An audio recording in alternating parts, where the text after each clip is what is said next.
राज्य की उपराजधानी नागपुर में महानगर पालिका चुनाव में भाजपा राजकुमार बनकर उभरी है। कांग्रेस ने इस वर्ष मिशन 100 मनपा कर्मचारियों को जिताने का लक्ष्य रखा था, लेकिन शहर में चल रहे विकास कार्यों, भाजपा के मजबूत संगठन और मुख्यमंत्री देवेंद्र फडणवीस और केंद्रीय मंत्री नितिन गडकरी पर नागपुर निवासियों के भरोसे ने एक बार फिर मनपा की बागडोर भाजपा के हाथों सौंप दी है। 9 साल से टल रहे मनपा चुनाव आखिरकार संपन्न हो गए। 15 जनवरी को शहर के 38 वार्डों के 993 निर्वाचन क्षेत्रों में 12,75,900 मतदाताओं ने अपने मत डाले। मतगणना के अंतिम परिणाम शुक्रवार को घोषित किए गए। भाजपा महानगर पालिका चुनाव में अधिकतम 113 सीटें जीतकर सबसे बड़ी पार्टी के रूप में उभरी। मुख्यमंत्री ने मतदान के लिए दावा किया था कि हम अपना ही रिकॉर्ड तोड़ देंगे। नागपुर में भारतीय जनता पार्टी ने ऐतिहासिक और अभूतपूर्व जीत दर्ज की है। मुख्यमंत्री देवेंद्र फडणवीस ने इस जीत को जनता का विश्वास बताते हुए नागपुर वासियों और कार्यकर्ताओं का आभार व्यक्त किया। उन्होंने कहा कि केंद्रीय मंत्री नितिन गडकरी, राजस्व मंत्री चंद्रशेखर बावनकुले और स्थानीय नेताओं की मेहनत से यह बड़ा जनादेश मिला है। मुख्यमंत्री ने नागपुर को आधुनिक अंतर्राष्ट्रीय शहर बताते हुए कहा कि यह शहर गरीबों के सपनों को पूरा करने वाला मॉडल बनेगा।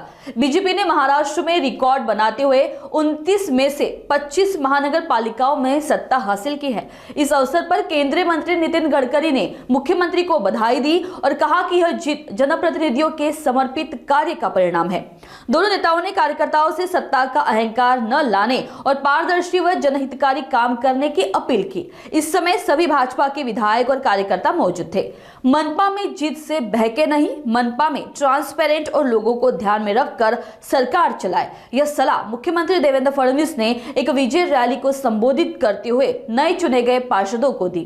नागपूरच्या जनतेचं आणि नागपूरच्या कार्यकर्त्यांचे मी विशेष आभार मानतो की लगातार दुसऱ्यांदा सेंचुरी पार भारतीय जनता पार्टी तुम्ही सगळ्यांनी मिळून पोहोचवली आणि मंचावरील भारतीय जनता पक्षाचं जे नेतृत्व आहे, या नेतृत्वाने प्रचंड मेहनत करून या नागपूर शहराच्या महानगरपालिकेमध्ये एक मोठा विजय मिळवला। विशेषतः माननीय नितीनजींच्या नेतृत्वात या नागपूर शहराचं जे चित्र बदललं। नागपूर एक आधुनिक शहर, नागपूर एक आंतरराष्ट्रीय शहर आणि त्याच वेळी गरीबातल्या गरीबाचं स्वप्न पूर्ण करणारं शहर, अशा पद्धतीनं जी नागपूरची आपण कायापालट केला, आज त्याच्यावर पुन्हा एकदा नागपूरकर जनतेने या ठिकाणी मोहर उमटवली आहे आणि एक प्रचंड मोठा विजय आपल्याला दिलेला आहे। महाराष्ट्रात एकूणच भारतीय जनता पक्षाने या निवडणुकीमध्ये एक प्रचंड मोठा रेकॉर्ड केलेला आहे आणि 29 पैकी 25 महानगरपालिकांमध्ये आपली सत्ता या ठिकाणी आलेली आहे आणि महाराष्ट्रातला सर्वात मोठा पक्ष भारतीय जनता पक्षच आहे हे पुन्हा एकदा अधोरेखित झालेला आहे आणि सोबत आपल्या मित्रांना देखील यश मिळालेलं आहे। आणि म्हणून मी सगळ्या आपल्या मित्रांचं देखील अभिनंदन करतो। आपल्याला मदत करणारे या ठिकाणी आरपी आठवले गट असेल, पीडीपा असेल, यांचेही मनापासून आभार मानतो आणि मला विश्वास आहे की येत्या काळामध्ये आपण हा विकासाचा जो अजेंडा आहे, आपल्या देशाचे प्रधानमंत्री माननीय नरेंद्र मोदीजी यांनी जो एक विकासाचा अजेंडा आपल्याला दिलेला आहे, तो अजेंडा आपण पुन्हा अत्यंत वेगाने पुढे नेऊ। मी असं म्हणेन की आजचा विजय हा मोदीजींच्या विकासाच्या अजेंड्यावर महाराष्ट्रातल्या जनतेने दाखवलेला विश्वास आहे आणि म्हणून महाराष्ट्राच्या तमाम जनतेचं मी मनापासून त्यांचे आभार मानतो।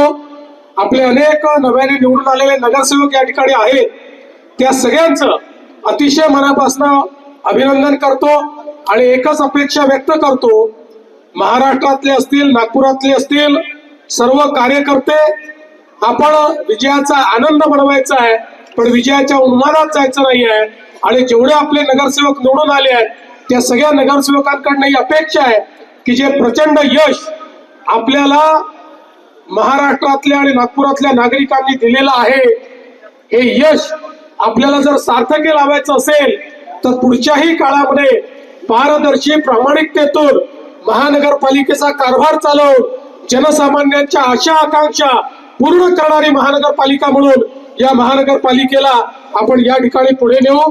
मी पुन्हा एकदा चेनुभाऊ, तुम्ही आले माझं लक्ष नव्हतं, चेनुभाऊ या ठिकाणी प्रणयजी आहेत, सर्वच आपली नेते मंडळी आहेत, पुन्हा एकदा आपल्या सगळ्यांचं मनापासून अभिनंदन करतो.